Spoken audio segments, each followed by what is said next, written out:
At this time, I'd like to request that all members of the audience please turn off their cell phones. That means you. Come on, turn it off. Good, now I get all the 3G to myself.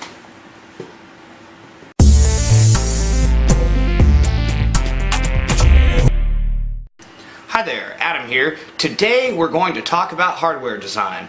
Now originally I was going to do an XDA unboxing on the Motorola Razr, but this device isn't even worth it.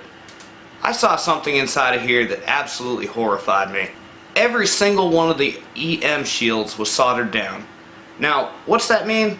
That means three things. First off, this device is designed to be disposable. Second off, this device is not modifiable. Third, this device is not even serviceable, which means if something happens to it, you just take it and throw it away. You see, I had really high hopes for the Motorola Droid Razr because they're based on the open OMAP processor, which means we know how everything works inside, but you can't do anything with it. Here's the worst part. If you manage to get the back cover off the device, the battery is bolted in. What's that mean for the device? Well, if you drop it in water, there's not much hope for it. Sure, it's water resistant, but just about every device on the market's water resistant. That doesn't mean much of anything. You can drop water on any device. They're not waterproof. So what do you do if you drop your device in water? Well, the phone company will tell you to stick it in rice. Well, that's about as effective as leaving it outside on a hot day. It's going to take forever and there's no guarantee it's going to work. So what's a better idea? Alcohol. No, not that kind. This kind, 90% pure. So here's what you do. The first thing you need to do, if you drop your phone in some water, is first take out the battery. The battery is the only thing that can cause damage to the device. Next, you pour some alcohol in a cup and drop all the parts inside of there. Swish it around real good. You want to make sure that all the water gets displaced and is replaced with alcohol. The reason why? Alcohol dries about 20 times quicker than water.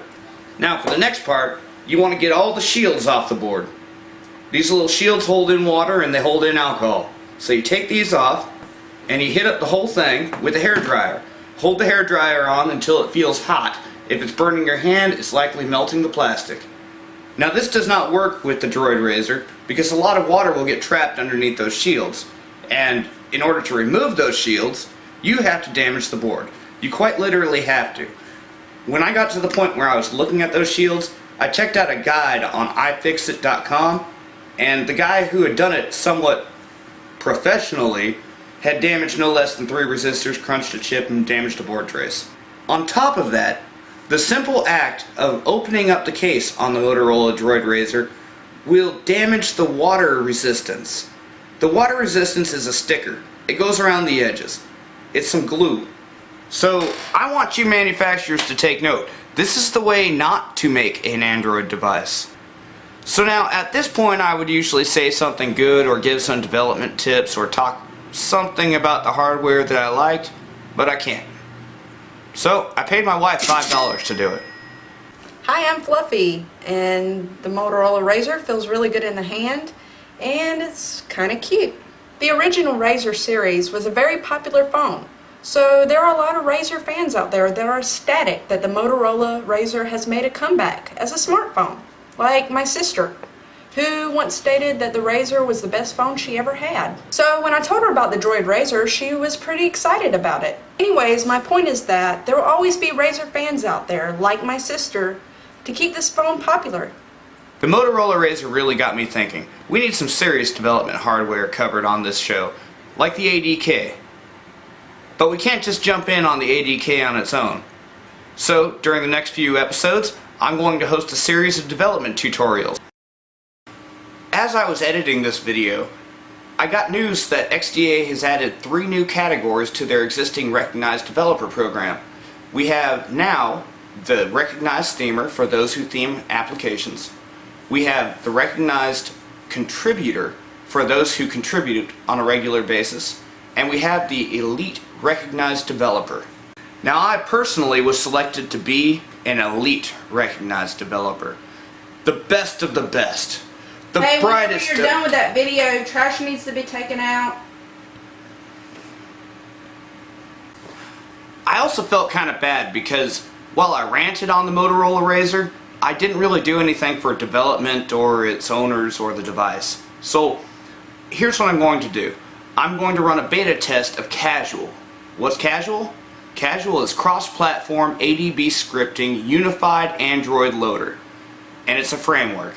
Let me show you. Here's how it works. Casual runs on Linux, Windows, and Mac.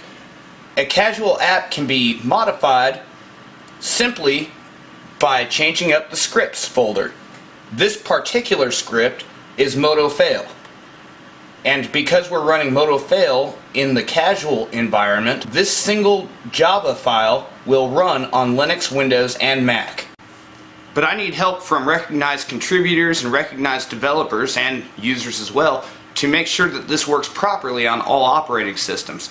And then themes, sounds, kernels, ROMs, root exploits, you name it, can be distributed easily with just one click on every single platform. So that's all for this episode. Don't forget to add me to your circles on Google+, and you can find me in the forums. I'm Adam Outler for XDA TV.